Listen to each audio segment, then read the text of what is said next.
Hello friends, welcome to Kavita Medicos Education. This is part second of peptic ulcer disease condition. So here in part second, we are going to start with the pathophysiology. So in pathophysiology, we will read how this disease condition occur. Okay. So whatever causative factor we have read for the peptic ulcer disease condition. Okay.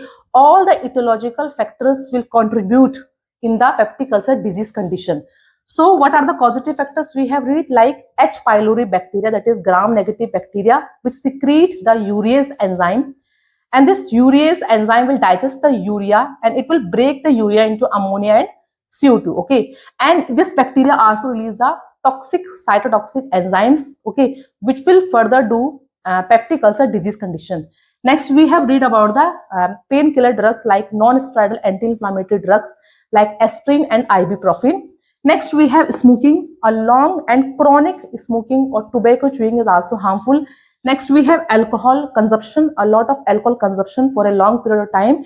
And next, we have Zollinger-Ellison syndrome. That is a rare form of tumor which occurs in our GI tract, and this tumor will secrete and it will increase the production of HCl into our stomach. Okay, so all these causative factors, all these etiological factors will contribute in the increasing of aggressive factor. Okay, so in our body or in nature, we have everything is in balance. Okay, so we have two things in our body. One is defensive factors and other one we have aggressive factor. Okay, so this defensive and aggressive factor are in the balance form. Okay, if this balance is disturbed, okay, by some factors like these factors which we have read. Okay, so if this balance is disturbed, then what will happen? A disease will occur into our body.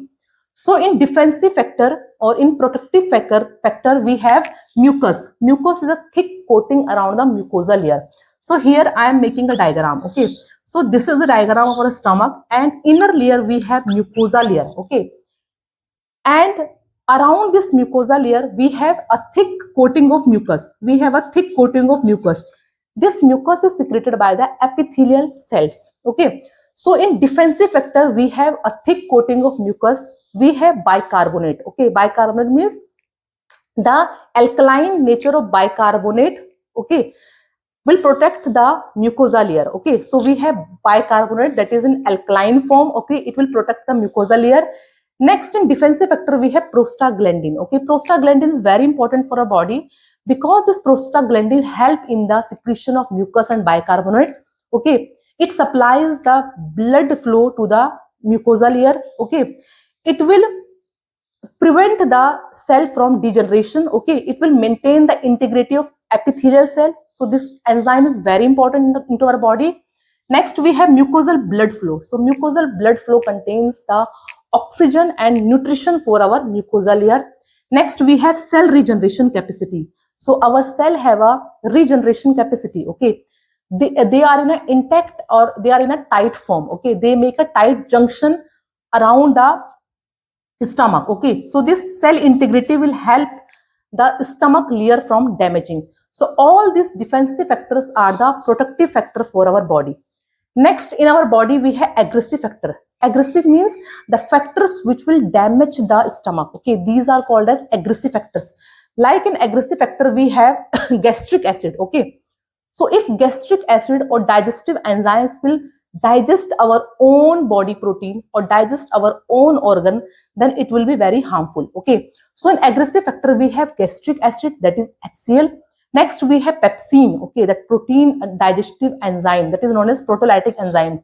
Next, we have H. pylori toxins, means the toxins which are released by the bacteria, that is known as cytotoxin. Okay, so this H. pylori bacteria is very harmful. Okay, these all factors which I have written above, they all will contribute into the aggressive factor. Okay, now if these factors will contribute into the aggressive factor, then what will happen?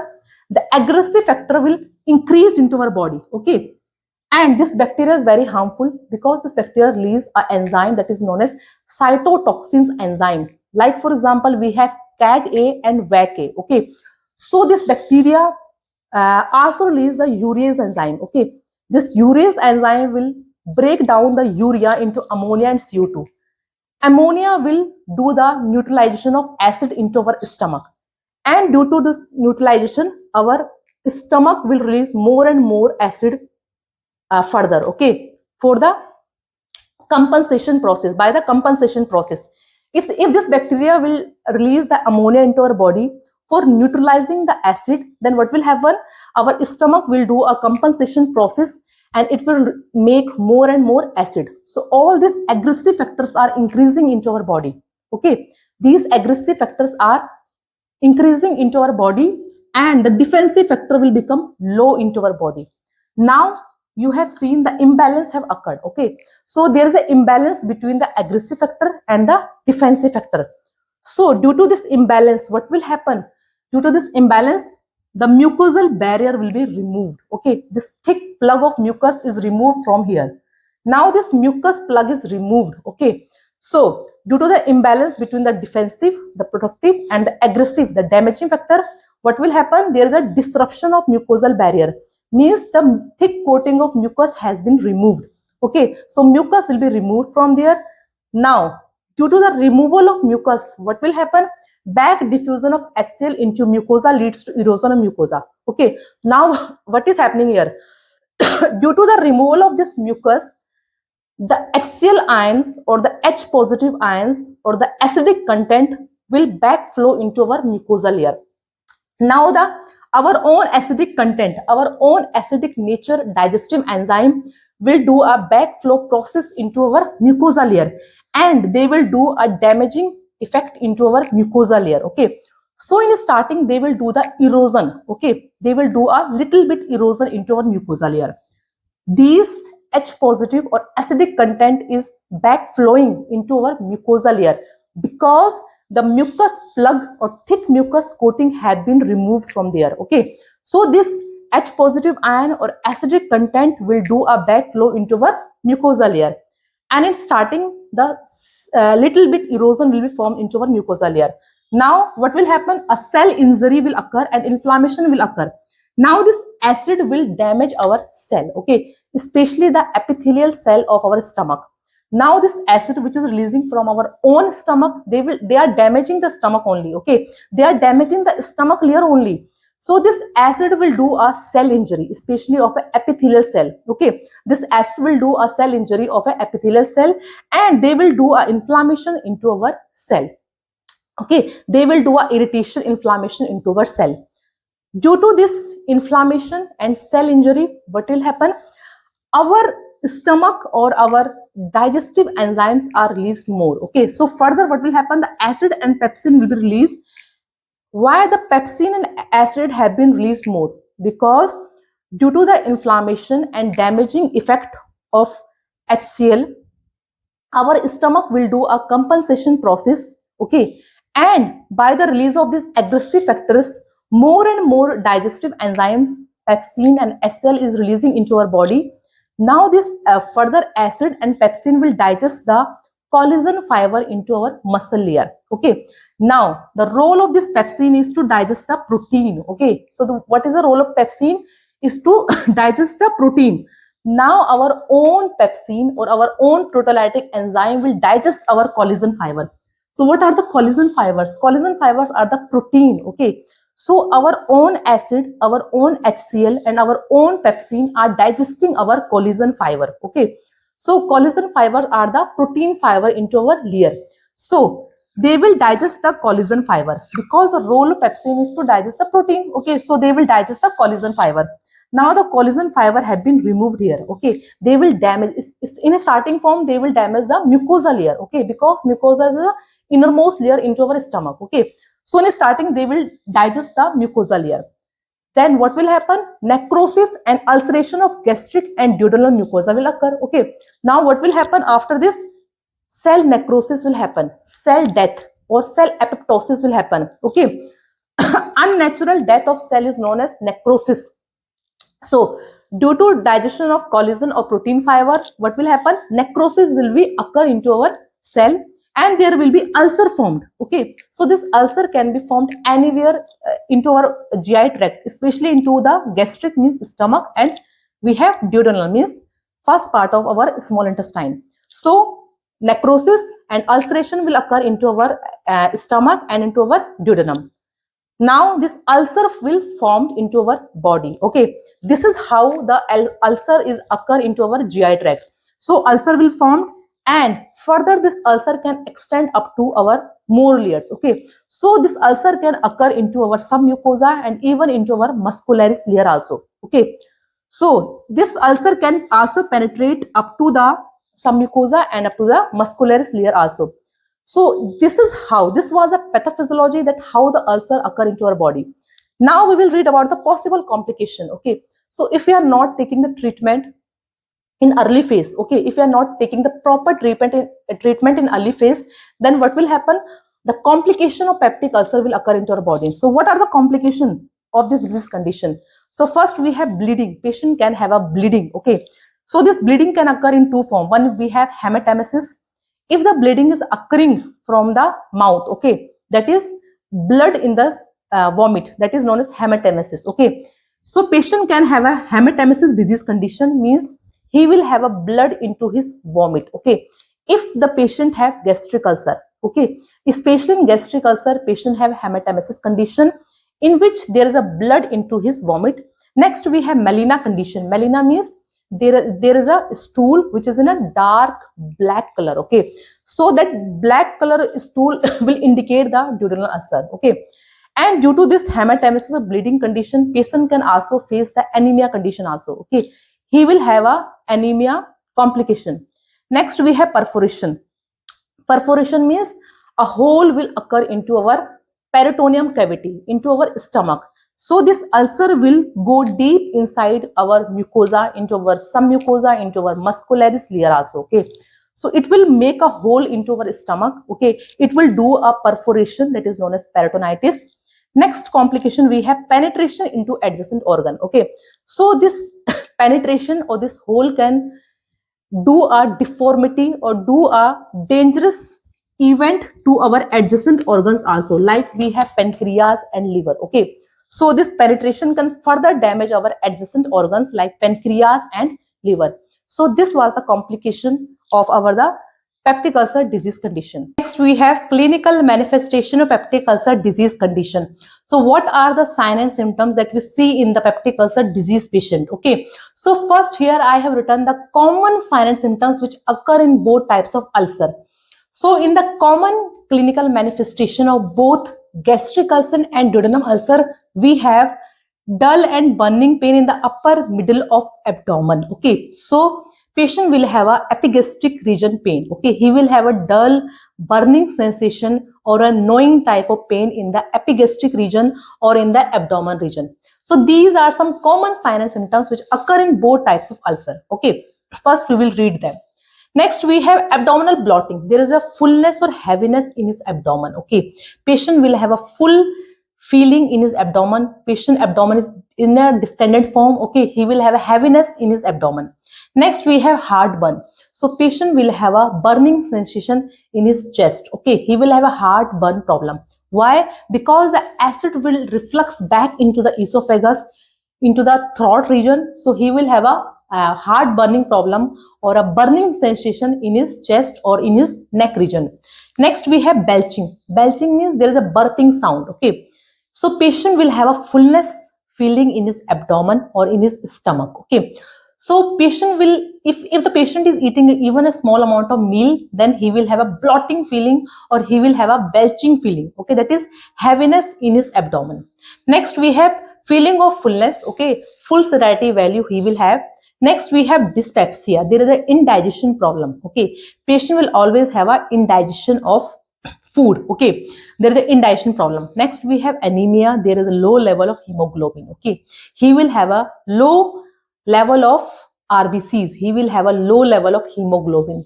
Okay, he will suffer from anemia condition. Now here I have differentiate the sign and symptoms of both the ulcers. Okay, so we will differentiate both the sign and symptoms. Okay, which occur in gastric ulcer and which occur in duodenal ulcer. So in gastric ulcer, patient have ingestion of food increases pain. So here in stomach ulcer, when the patient will take the food, then he will have a pain. Why patient is having a pain? Because whenever he will take the food, then this food will do the acid production. Okay, the digestive enzymes are released into our stomach. Okay, whenever we chew the food into our mouth, then our stomach start releasing the acid, while our small intestine will release the antacid. Okay, so in eating the food, patient is having the pain because the acid will come into the contact of food. Okay, the acid will get mixed into the food. Okay, and when this food will come into the contact of ulcer, then they will do a pain sensation in the ulcer. Okay, so patient will have a pain because this acid mixed food is coming in contact of ulcer which are in the stomach. So in eating the food, patient is having pain. While in duodenum ulcer, when he will eat the food, then this food is being mixed into the stomach. Okay, this food is not coming into the contact of duodenal ulcer because there is a pyloric sphincter muscle, okay, which will close the stomach, and the food is getting digested or semi digested into our stomach region, while our small intestine will do a preparation for the food. So our small intestine will release the antacid. Okay, so here the small intestine is releasing the antacid, so patient will feel very relief. Okay, he will love to eat the food. Okay, he will enjoy the food. So here patient will have no pain while eating the food because acid is getting secreted only in the stomach, while our small intestine will secrete the antacid, and this antacid will heal the ulcer. Okay, it will do a healing process for the ulcer. So food, antacid and milk will do a relief for the patient, so he will enjoy eating the food. He will have no pain while eating the food.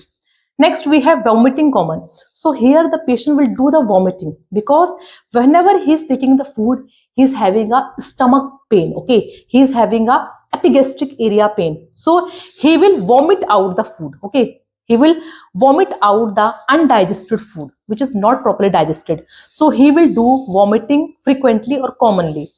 Where the patient have no pain, he is enjoying the food, he is having relief in the he having relief in the ulcer, so he will eat more and more food. Okay, so here the patient will have no vomiting problem. Next we have pain occur half to 1 hour after a meal. So in gastric or stomach ulcer, patient will have a pain problem after eating the food. So he will have pain after half an hour or after 1 hour of eating the food, because in half an hour and 1 hour the acid is getting produced into our stomach area. Okay, the food is getting mixed with the acid properly, and this acid will come into the contact of ulcer, so he will have pain. Okay, within half an hour and 1 hour after meal. But when this food get digested into the stomach, then it will move forward into the small intestine. Then after 1 or 2 hours, he will have no pain. So suppose the patient have taken the dinner at 10 p.m. Okay, and around half an hour or 1 hour he will have the pain. Okay, but after 2 to 3 hours, this food will processed or this food will go into the small intestine, so he will get relief. Okay, patient will get relief. There is no more acid production into the small intestine because the food have been processed or food have been gone into the small intestine. So he will have no night pain. But here in duodenum ulcer, this food, after eating the food, patient is enjoying the food, but he have no idea that this food will move forward into the small intestine. So after, when the food get digested into the stomach, it will go into our duodenum area. So patient will have a midnight pain. Suppose patient had taken the dinner at 10 p.m. and after 3 hours of processing of food into the stomach, it will go into the duodenum. Then after 3 hours, he will have a pain around midnight, around 12 p.m. or 1 a.m. So here patient have a midnight pain in duodenum ulcer. Next we have hematemesis. Okay, now all the ulcers are bleed. Okay, mostly these ulcers will do a bleeding. Okay, all the ulcers which occur in esophagus, stomach or duodenum area, they all bleed. So patient, whenever the patient will do the vomiting, he will have a blood in his vomit. Now this mixed food, okay, in which blood is also mixed, okay. So patient will do a vomiting which contains the coffee ground color vomit, okay, which contains the blood. So patient will have a blood in his vomiting, that is in a coffee ground color or in a brown color. Next, here patient will have no vomiting, okay. He will have melena condition. Melena means when this ulcer will bleed, then it will processed or it will be digested into our small intestine. Now this blood is also getting digested into our small intestine and it will convert into a black color, okay. So when the patient will pass the stool, then his stool will be in a tarry black color or in a red color. So if patient is saying the doctor, I am having a black stool or red stool, it means he is suffering from duodenal ulcer. Next, we have significant weight loss. Here patient is not enjoying the food, okay, he is having pain while he is eating the food, so he will have a weight loss problem. And here patient have no weight loss problem, okay, he will enjoy the food. Next, we have malignancy occur, okay. Mostly gastric ulcer or stomach ulcer are the cancerous ulcer, okay. So only 1% of gastric ulcer are the cancerous ulcer or malignant ulcer, okay. Mostly the ulcer which occur in the stomach, they are in a malignant form and their chances are about 1%. And there is no malignancy occur in the duodenum ulcer. They are not cancerous. They can be in a benign form, but they cannot be in a malignant form. Malignancy or malignant cancer occur only in the gastric ulcer and only 1% of those ulcer will occur. Next, we have weight loss. Here, patient is not eating properly, okay. The food is not getting digested properly. He will not get the proper nutrition, so he will have a weight loss problem. Here, patient is enjoying the food because whenever he eat the food, he get relief into the duodenum or into the small intestine. He have no pain, so he will love to eat the food. He will eat more and more food, so there is chances of getting the weight gain. Next, we have deep tenderness in midline epigastric region. So if we will do a abdominal, okay, if we'll do the abdominal examination, then patient will have a epigastric pain, okay. So which region is the epigastric region? So here our abdomen region is being divided into the 9 regions, okay. So this middle is the epigastric region. So our stomach lies in the epigastric region, and here we have right hypochondric region and here we have left hypochondric. So there are 9 regions of our abdomen and our stomach lies in the epigastric, in the middle area of our epigastric region, okay, in the abdomen. So if we will examine the abdomen region of patient, then the patient will say, I have a middle area pain, I have a epigastric region area pain. So it means he is suffering from gastric ulcer. While our duodenum comes into the right hypochondrial region, so he will have a right hypochondrial tenderness. Next, we have patient choose blend diet. Blend diet means normal diet. We all know that all the spicy food, all the curry food, all the junk food increases the acid production. So here patient will choose a blend diet or normal diet, okay, because acid is being secreted by the cheesy food, okay, by the spicy food, by the Chinese food, okay. So he will choose a blend diet while he will have no particular choice of food. He can eat anything. Next, we have laboring groups. So mostly gastric ulcer are seen in the laboring groups who do a lot of physical workout, okay, who do a lot of physiological workout. They suffer from the gastric ulcer. While stress is a common factor for the duodenal ulcer. So all the people who take the stress, who do a lot of mental pressure, who take a lot of mental pressure, like the students, like the high profile jobs, they have more stress level, so they can suffer from duodenal ulcer. Next, we have perforation very less. Here the ulcer will not perforate or it will perforate in a less, okay. There is a very rare chances of perforation. Perforation means the ulcer can go deep into our layer, like the mucosa, some mucosa into the muscularis layer, or they can perforate into the other organ also. So there are very less or rare chances of perforation in gastric ulcer, while perforation occur in our duodenum ulcer. So there are more chances of perforation in the duodenum ulcer. Duodenal ulcer mostly perforate, okay. They can perforate into the other organs like the pancreas, and patient can suffer from pancreatitis. So these were the signs and symptoms of peptic ulcer disease condition. Next, we have diagnostic evaluation of peptic ulcer disease condition. So how you will diagnose the peptic ulcer disease? So first way of diagnosis is by history and physical examination. So in history, we will collect all the past as well as the present history of the patient. Like in history collection, you can ask several questions to the patient, like, is there anyone in his family suffering from peptic ulcer disease condition? Okay. Is patient take any alcohol, tobacco, smoking? Okay. Is he using any NSAIDs or painkiller medication? Okay. So all the past and present history we will collect here. Next, we have physical examination. So all the head to toe examination we will do here. Okay. You can check the sign and symptom of the patient by asking him question that, is patient have pain while he takes the food, or is there any night pain? Is he have any nausea, vomiting, abdominal distension feeling? Okay. You can check the anemia in patient by checking the skin color of patient. Okay. And you can also auscultate the abdomen of patient through the stethoscope. That is any blotting sound is coming or not. Okay. And we can also do the auscultation in his abdomen area. Okay. Is there any tenderness or pain while we are touching the 9 regions of abdomen? Okay. So all the history and physical examination we will do. Next, we have upper GI endoscopy. Okay. So it's a gold standard test. Okay. It's an accurate test. Result are 95% accurate. Okay. So this endoscopy test is also known as esophagogastroduodenoscopy. Okay. It means we are visualizing the esophagus, we are visualizing the stomach as well as the duodenum. Okay. That's why the name is esophagogastroduodenoscopy, means we are visualizing the upper GI system of patient. Okay. So it's a gold standard test. Okay. 95% result are very accurate. That's why it's called as gold standard test.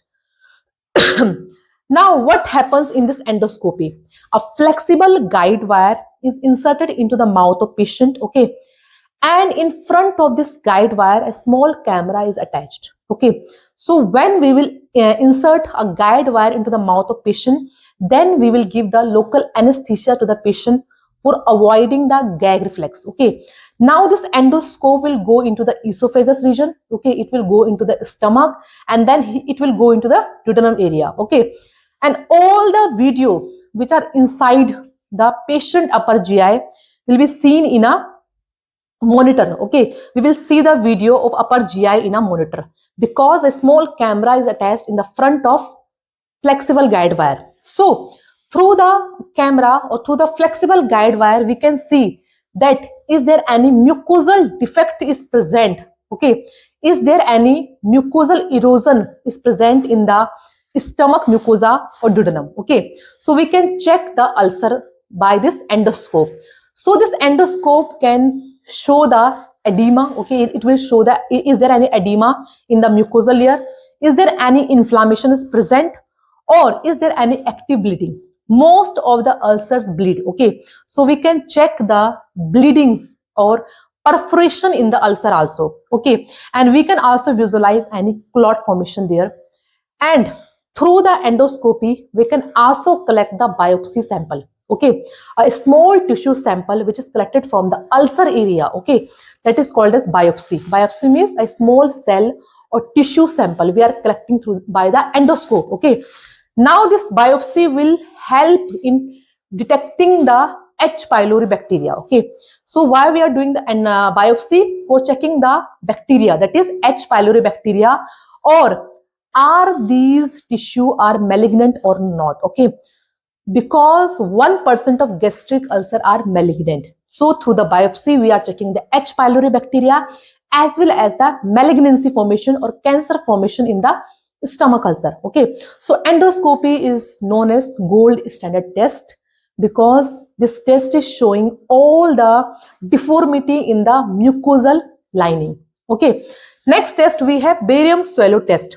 So barium swallow is done if endoscopy is contraindicated. Okay. If patient have any surgery, or if patient is not able to perform the endoscope, okay, patient is not ready to perform the endoscope, then in that case we will go for barium swallow test. So okay, so barium is a white liquid. Okay, So we will tell the patient to drink a barium sulfate. Okay. After drinking the barium sulfate, after 15 to 20 minutes of drinking the barium sulfate, then we will do the X-ray of the patient in various positions. Okay. So this barium sulfate is a radio opaque substance. Okay. It's a white substance.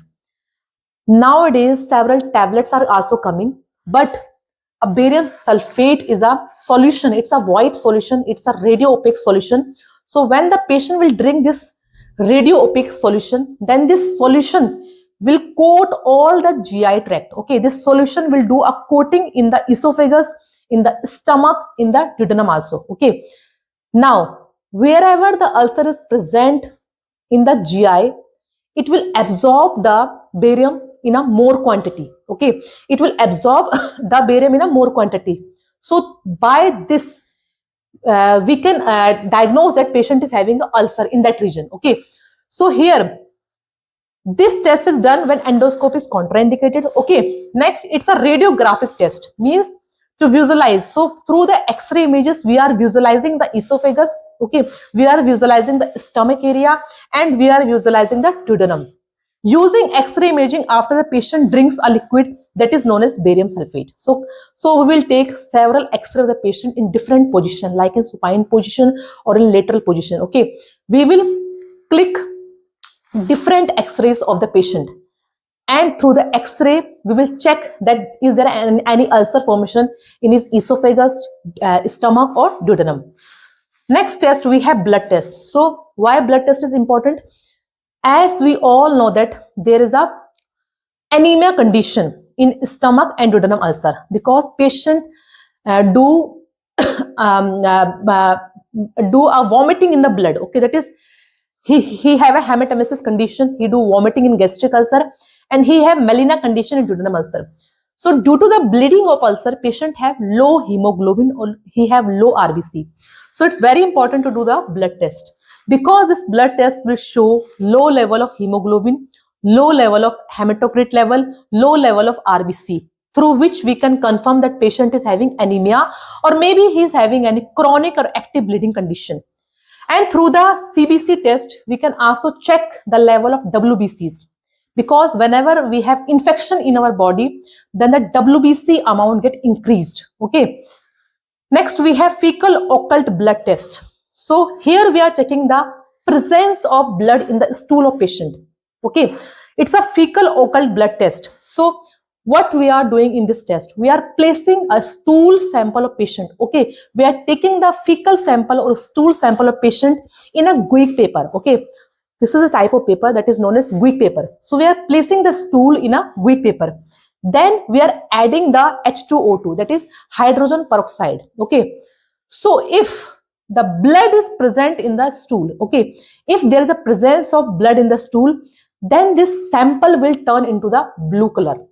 Okay, what we have done in this test, we are placing a stool sample in a guic paper, and then we are adding the hydrogen peroxide. Okay, if there is a presence of blood in the stool, then the sample will change into a blue color. Okay, and this result will come in within a second. Okay, so it's a simple test for checking the active bleeding from the duodenum ulcer. Okay, because mainly the stool, the blood in the stool comes in a duodenum ulcer. Okay, so it will show only the active bleeding in a patient. Next, we have urea breath test. So you understood that here patient is exhaling the CO2, okay, in his breath. So what we are doing in a urea breath test, here we are detecting the H. pylori bacteria, because we all know that when the H. pylori bacteria comes into the stomach of patient, then for surviving, this H. pylori bacteria releases the urease enzyme. Okay, and this urease enzyme break the urea into ammonia, CO2 and water. Okay, so here especially we are checking the H. pylori bacteria here.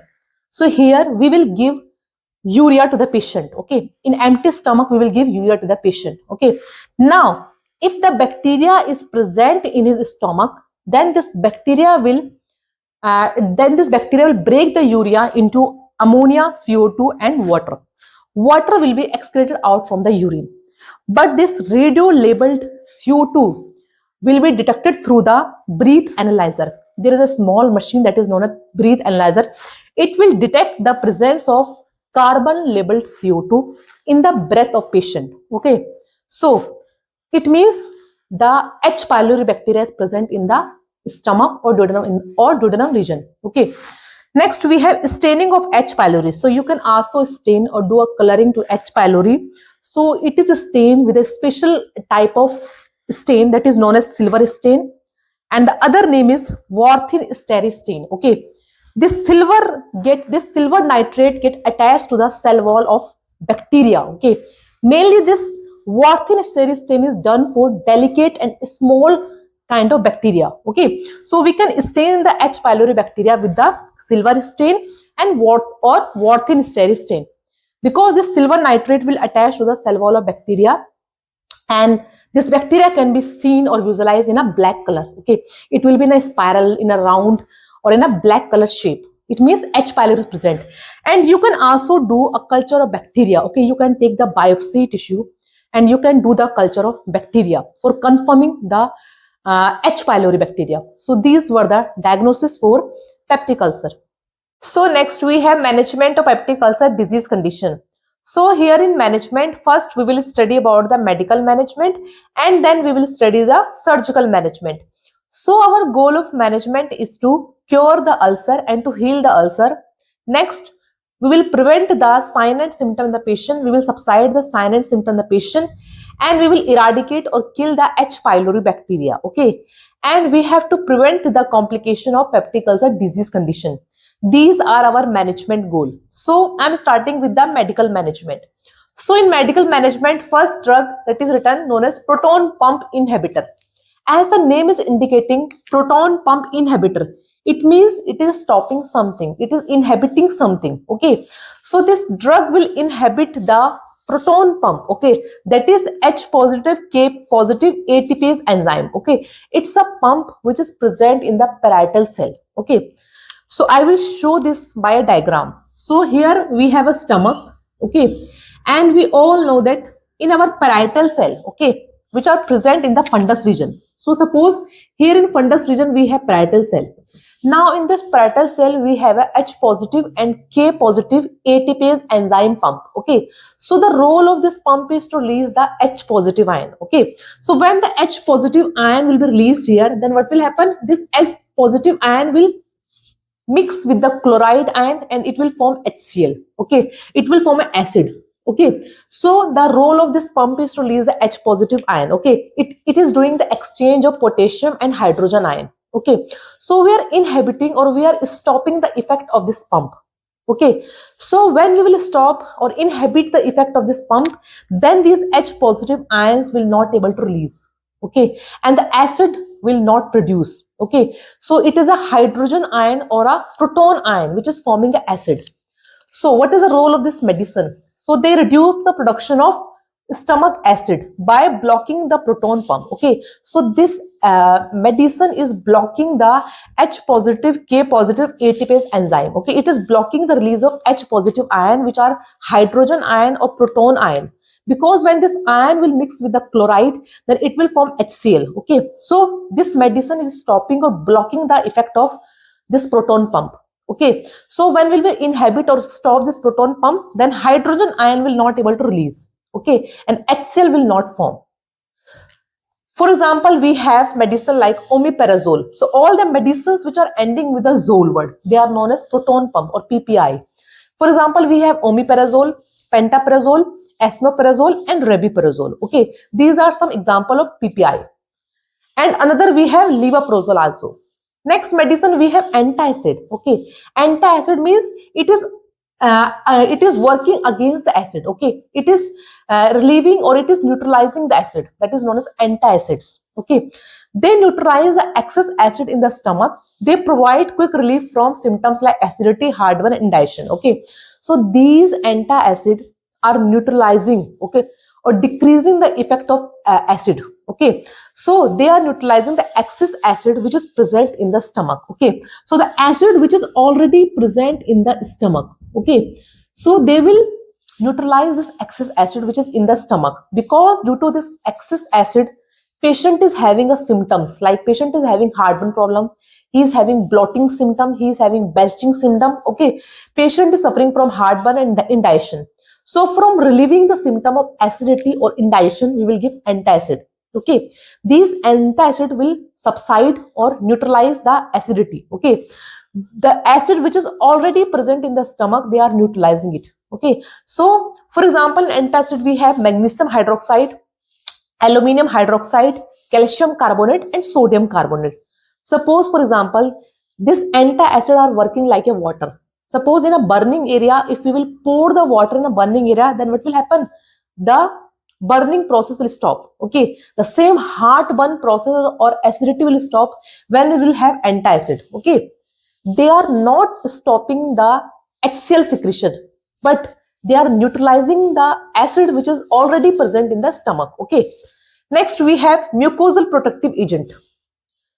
So here it is written the word protective. It means they are protecting something. Okay, so they are protecting our mucosal lining. So these are the medicine which are protecting our mucosal lining. For example, how these medicines work. For example, patient is having ulcer in the lesser curvature in the antrum region. Okay, so suppose patient is having an ulcer here in the lesser curvature. Okay, in the antrum region. So these protective agent or these protective medicines are forming a coat. Okay, they are forming a coat around this ulcer. Okay, so they are forming a lining or a thick coat around the ulcer. Now what will happen when this coat is formed around the ulcer? Now the acid which is present in the stomach, it will not able to touch the ulcer. Okay, it will not able to come in contact with the ulcer and patient will not able to feel pain. Okay, again these medicines are protecting the mucosal barrier lining. Okay, they are giving strength or thickness to the mucosal barrier lining. Okay, and these medicine also release the prostaglandins. Okay, so the role of prostaglandin is to supply more blood supply to our mucosa. Okay, and it will release the more mucus there. Okay, it will help in releasing more mucus there, and it will release the bicarbonate ions which are base. Okay, which will neutralize the acid. So they are protecting the mucosal barrier by forming a coat around the mucosal barrier. Okay, they protect our stomach as well as duodenal lining from acid. Okay, pepsin and irritants. What are irritants? The pathogen, the microorganism, the H. pylori bacteria is the irritant for the ulcer.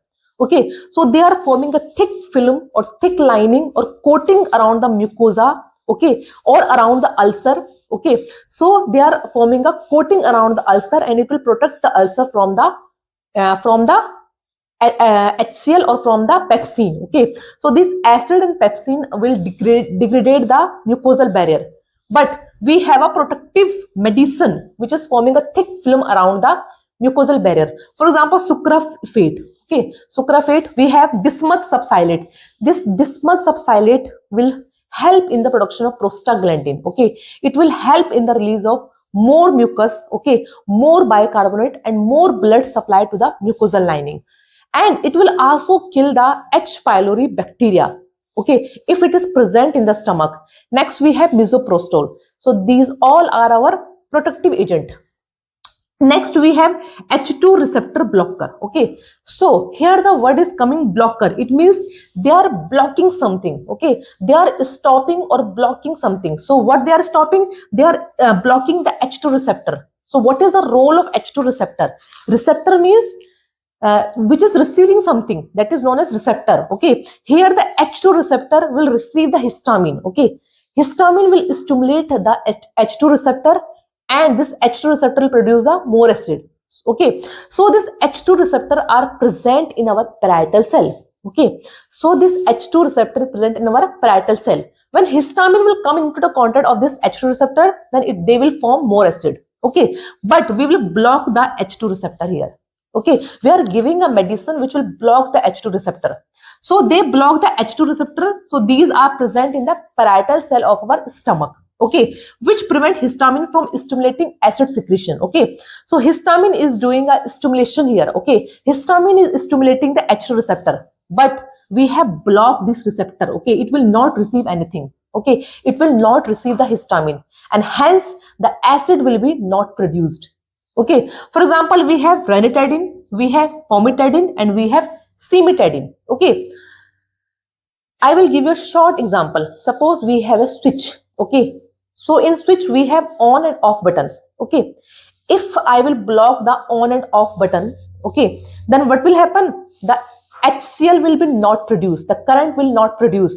So similar thing this drug is doing here. Okay, it is stopping the H2 receptor. Okay, it is stopping the button H2 receptor. Okay, and this button will not get the histamine.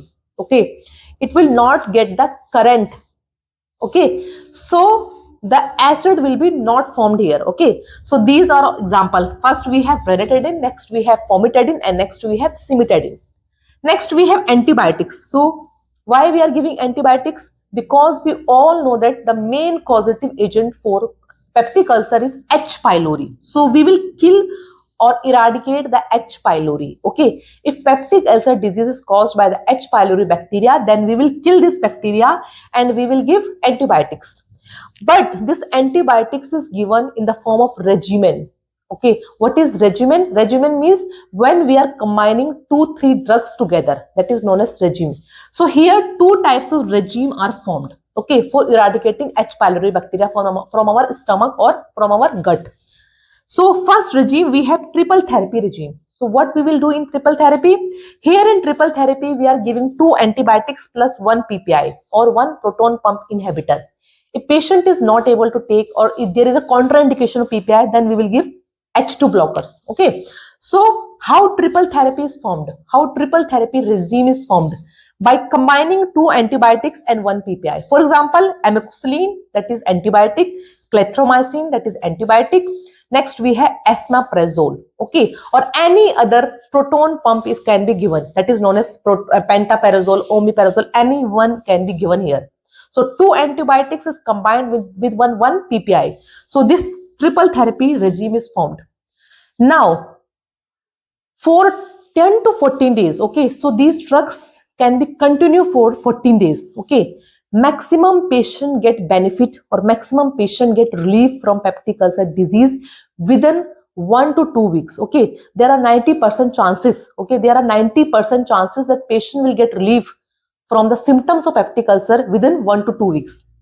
If by chance patient symptoms are not subside, okay, if by chance peptic ulcer is not cured, okay, then in another drug we will give, that is known as quadruple therapy. Okay, but 90% patient get cured from this triple therapy drug.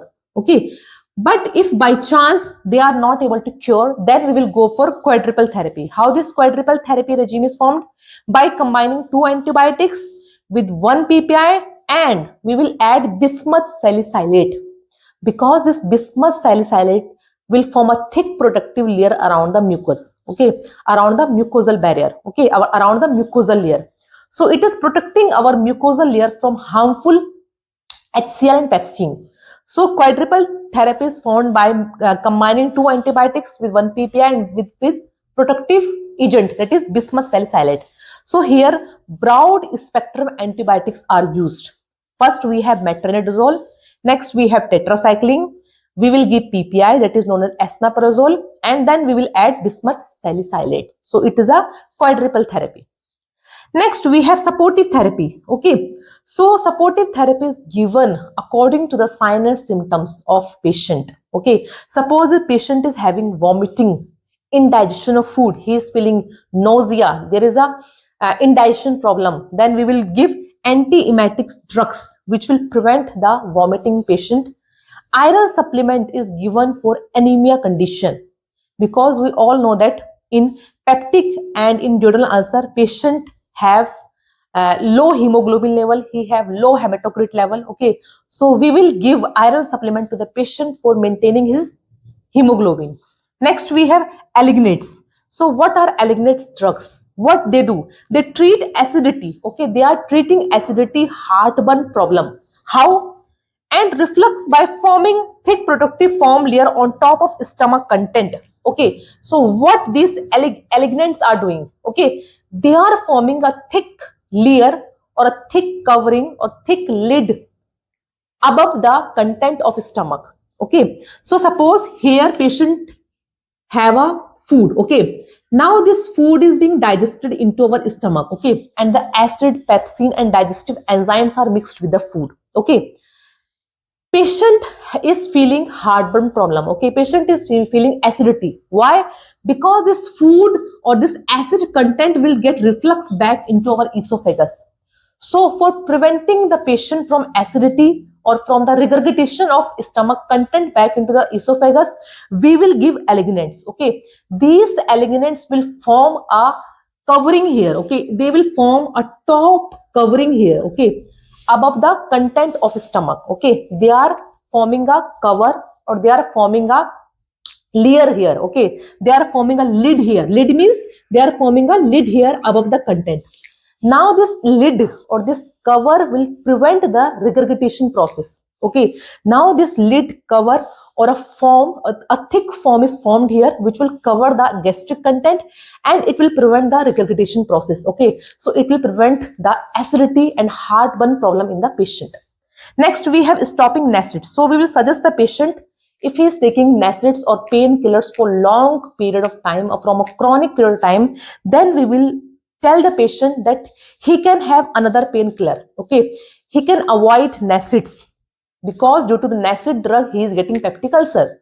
So his doctor can change the painkillers. So another painkiller he can take, that is acetaminophen, which is a combination of Tylenol and paracetamol. Okay, and other management things which we can tell to the patient, like he will avoid the spicy oil food. Okay, do not take tension or stress. Okay, avoid all the bad habit of smoking, tobacco or alcohol. Okay, and do not remain empty stomach for long period of time and stop the NSAIDs drugs. Okay, because this NSAIDs drugs for a chronic period can cause the ulcer in the patient. So these were the medical management.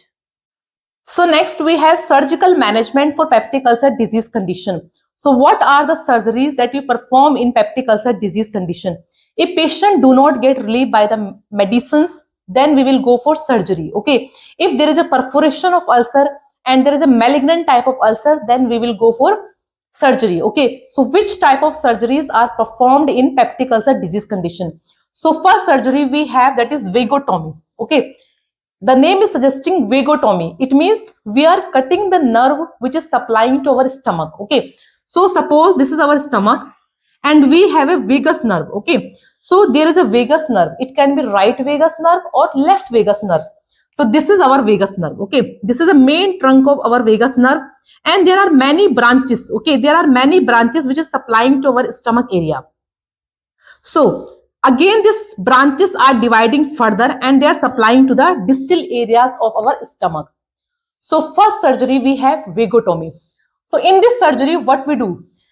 Vagal nerve resection to reduce HCl secretion. So in this surgery we are removing the vagus nerve. Okay, we are cutting the vagus nerve because this vagus nerve is stimulating our parietal cells, our gastric cells which are present into our stomach. Okay, they are stimulating our stomach cell to release the HCl. Okay, because this vagus nerve contains acetylcholine. Okay, and this acetylcholine, that is also called as ACH. Okay, so this vagus nerve is stimulating our various cells which are present into our stomach. Okay, so in this surgery we are cutting this vagus nerve. Okay, so the vagotomy can be done in three forms. There are three types of vagotomy which can be performed. First we have truncal vagotomy. So here in truncal vagotomy we are cutting the main trunk of the vagus nerve. Okay, so this is the main trunk. It can be right vagus nerve or left vagus nerve. So here we are cutting the main head or main trunk. Okay, so we have cut the main trunk of vagus nerve. It means these all branches which are further dividing into our stomach, they will not work properly and hence they will not able to stimulate our cells in the stomach. Okay, and 50% chances and 50% of acid production and acid secretion will be decreased here because we have cut the main trunk. Okay, we have cut the main head and main trunk here. That is why it is called as truncal vagotomy. So there are three kinds of vagotomy. First, we have read about the trinical vagotomy. Next, we have selective vagotomy. Here we are selecting the branches. Okay, what we are selecting? Branches. So here we are cutting the branches which are going to our parietal cell and gastric cell.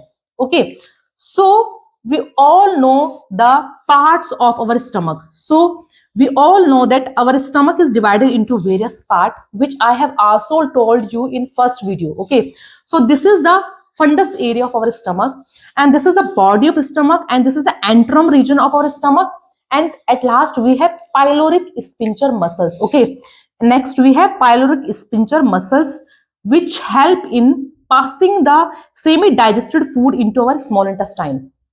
So there are G cell present into our antrum region, and here in body we have parietal cell. So in selective vagotomy, we are cutting the branches which are supplying to our parietal cell and which are supplying to our gastric cell, because gastric cell secrete the gastrin hormone, and this gastrin hormone will stimulate our parietal cell to secrete HCl. Okay, so here we are cutting those branches which are supplying to our parietal cell and our gastric cell. That is why it is called selective.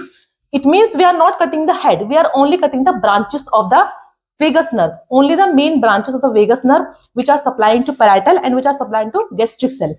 Next we have highly selective. It means we are cutting the distal end of the vagus nerve. We are cutting the selective end of the vagus nerve, which is only supplying to the parietal area. We are not cutting the branches here. We are not cutting all the branches here. We are cutting only 1 and 2 specific branches which are supplying to our parietal cell. That is why it is known as highly selective vagotomy. Okay, this is our first surgery. Next surgery we have pyloroplastic. So the name is indicating pyloro. So pylorus is this part of our stomach. Okay, so which area of stomach is known as pylorus? So the last part of our stomach is known as pylorus. So here we are repairing the pyloric area, because when we will perform the vagotomy, then the stomach motility will be decreased, because this vagus nerve help in the motility of the stomach. Okay, because when the stomach will be in a motile form, then it will able to pass the food into our small intestine, but due to vagotomy the gastric motility will be decreased. Okay, and semi-digested food will not able to pass into our small intestine. Then the surgery we perform, that is known as pyloroplasty. Okay, here we are repairing the pyloric area. Okay, so suppose we have a pyloric sphincter muscles here. Okay, and if any person is having the ulcer in the duodenum area, suppose person is having ulcer here in duodenum area. Okay, so due to this ulcer, what will happen? There will be inflammation. Okay, there will be swelling. Okay, there will be edema, irritation, and scar formation will occur into our duodenum area. And this scarness, okay, this inflammation will also come into our pyloric sphincter muscles area. Okay, so this inflammation, swelling, and scarness will close the area of our pyloric sphincter muscles. Okay, now there is a scar tissue, there is a dead tissue, there is ulcer formation, there is inflammation which will obstruct the pathway. Okay, this scar tissue is obstructing the pathway. Now it is very difficult for the semi-digested food to move into our small intestine. So in pyloroplasty we are widening. Okay, we are broadening the area of our pyloric sphincter muscles. Okay, so here we are broadening the area of our pyloric sphincter muscles. Okay, so in this surgery we make an incision here, we make a cut here. Okay, so a longitudinal incision into pylorus. So a cut or incision is made here into our pyloric region. Okay, so a cut is made here. Okay, now the scar and dead tissue which is present there, they are removed. Okay, we will remove the dead scar tissue. Okay, we will sweep this area. Okay, we will make a cut here in this area. Okay, we will make a longitudinal incision into this area, and we will remove all the scar and dead tissue from here. Now the pathway is being wide. Okay, we have broadened the pathway. So enlarged pylorus. Now our pylorus is in an enlarged form. Okay, now this food which is semi-digested food into our stomach, it will be easy for this food to move into our small intestine. So this surgery is known as pyloroplasty. Here we are doing repairing of our pyloric muscles, okay, because there is an obstruction due to the inflammation due to the scar tissue. So we have make a longitudinal incision there, we will make a cut there, and we will widen this area, okay, for easy pathway of the food and digested content. Okay, next surgery we have enterectomy. So the word is indicating enterectomy. Antrum is a region of our stomach. Okay, so this is the pyloric region, and this is the antrum region of our stomach, where the gastrine cells are present. Okay, and this is the body, and this is the fundus of our stomach. Okay, now we all know that, and I have also told you in the part first of peptic ulcer disease condition that mostly people get ulcer in the antrum region. Okay, so mostly the ulcer occur in our antrum region, into the lesser curvature of our antrum region. So surgery is saying enterectomy. It means we are removing the antrum part here. Okay, we have removed this antrum part where the ulcer is forming. Okay, so we have removed the antrum region. That surgery is known as enterectomy. So it can be done into two forms. First we have Billroth first surgery. Okay, next we will read about Billroth second. So here we can remove 1/3 part of stomach or 2/3 part of stomach or total stomach. Okay, which I will show you in this surgery. Okay, so here we can remove the half part of the stomach or more than half part of stomach. So for surgery we have Billroth 1. So what we do in Billroth 1? It's a type of partial gastrectomy in which lower part of the stomach, that is distal stomach, is removed and remaining stomach is connected to duodenum. So what we are doing in Billroth 1? We are removing the distal part. It means we are removing the antrum part of our stomach, okay, where the ulcer is present, or little bit part of our sphincter also, okay, pylorus also. Okay, basically we are removing the antrum part of our stomach. So we will remove the antrum part, okay, and the half stomach or 2/3 of stomach we will remove here. Then we will connect this stomach to the duodenum. Okay, so we will connect the remaining area of our stomach to the duodenum, and we will suture this area, which is other area. We will suture this area. Okay, and we will do a anastomosis here. Anastomosis means we will do a suturing here between the stomach and between the duodenum. Okay, so we will connect the remaining part of our stomach to the duodenum. That is why it is also known as gastroduodenostomy. Means we have removed the antrum region of our stomach where the ulcers are present, and then we connect the remaining stomach to the duodenum, and other part we have sutured here. That is why it is also known as gastroduodenostomy. Next surgery we have gastrojejunostomy. So as the name is indicating, jejunum, okay, the second part of our small intestine. So here it's a type of partial gastrectomy, means half part of the stomach we are removing here, in which lower part of the stomach is removed and remaining stomach is connected to jejunum. Okay, so here we have removed the antrum region. Okay, we will remove the antrum region and we will connect the stomach with the jejunum. Okay, so this is the second part of our small intestine. Next we have ileum here. Okay, we have ileum. Okay, why we are not connected to duodenum? Because here the patient is having ulcer. Okay, if patient is having ulcer in the duodenum, okay, or if there is a malignant or scar formation in the duodenum, then we will remove the duodenum from here and we will directly connect our stomach to the jejunum. Okay, so this is the second part of our small intestine. So in this Billroth second, we have connect the stomach with the jejunum. Okay, and there is one more advantage here. Okay, Billroth second is more preferred surgery as compared to Billroth 1, because in Billroth 1 we are connecting the stomach with the duodenum. Okay, but we all know that the bile gets secreted into our duodenum here. Okay, so when the bile will get connected with the stomach, or this duodenum is connected with the stomach, then this bile will get regurgitate. This bile will backflow into our stomach. Okay, and patient will feel more problem. Okay, patient will have more pain in his ulcer. Okay, patient will have a regurgitation problem. Hence, we will go for jejunostomy surgery. Okay, here we have sutured this duodenum and we have connected the remaining part of the stomach with the jejunum. Okay, that's why it is also known as gastrojejunostomy. Okay, so these are two surgery which comes under the enterectomy. Next, we have total gastrectomy. As the name is indicating, total means we are removing the stomach. We are removing the total stomach here. Means we are removing all the parts of the stomach here.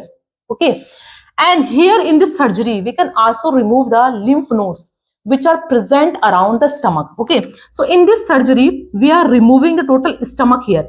Okay, and if there is a malignancy condition and that malignant tumor have spread to other areas like the spleen, gallbladder, then in that case we can also remove those areas also. Okay, so in this surgery we are removing the stomach, total stomach here. Now we will directly connect the esophagus with the jejunum. Okay, now in this surgery we will direct connect stomach to the jejunum. Now this surgery is known as esophagojejunostomy because we are connecting the esophagus with the jejunum. But when stomach is not present, then what will happen? Patient, when he will eat the food, then this food will go into our small intestine. Okay, it will go into our jejunum. Okay, now there are many complications. Like first, patient will suffer from early dumping syndrome. Okay, means when he will eat the food, then this food will come into directly into our small intestine. Okay, and he will have diarrhea condition here. So you can advise the patient that after taking the meal or after taking the food, he can have rest for 30 minutes. Okay, he can have rest mainly in supine position for 30 minutes. Okay, and tell the patient that do not take a heavy meal. Okay, he can take a small meal in a frequent intervals. Next, patient will suffer from pernicious anemia. Okay, why there is pernicious anemia? Because we all know that the parietal cell of our stomach secretes the intrinsic factor which help in the absorption of vitamin B12. Now the stomach is removed. Okay, so patient will have a deficiency of vitamin B12 by which he can suffer from pernicious anemia. So for for treatment of this pernicious anemia, you can give iron supplement, vitamin B12 tablets. Okay, he can have vitamin B12 injection for lifelong, and you can also give calcium and nutritious tablets to the patient. Okay, for lifelong. Next, patient will have a weight loss condition because he is not able to take heavy meal. Okay, he is not able to eat properly. Patient can suffer from weight loss condition. There will be nutritional deficiencies because many nutrients are absorbed into our stomach. But here in gastrectomy, we have removed the stomach.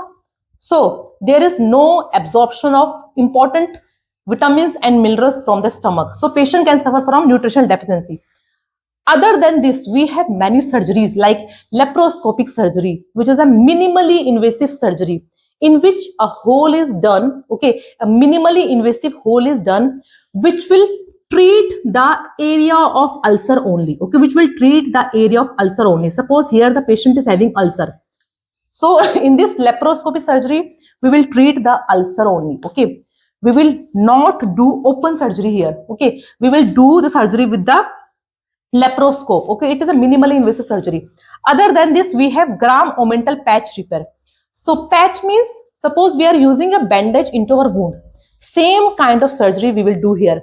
We will take some tissue area from the abdomen of patient. Okay, we will take some tissue area from the abdomen of patient and we will place that tissue into the ulcer. Okay, we will cover this ulcer from the tissue of the abdomen. Okay, that is known as gram omental patch repair. We are covering the ulcer with a patch. Okay, with the patch of tissue. Next, we have oversing of bleeding ulcer. So the artery which is supplying to the ulcer and the ulcer is bleeding, we will cut that artery. Okay, so bleeding will be stopped. Or what other we can do? We can oversee. Okay, we can do swing into our ulcer. Okay, we will cut the blood supply into the ulcer, so the ulcer will not able to bleed. So these were some surgery for peptic ulcer. So friends, if my videos are very helpful for you, so please like, share, subscribe to my channel for more new updates. And thank you so much for watching my videos.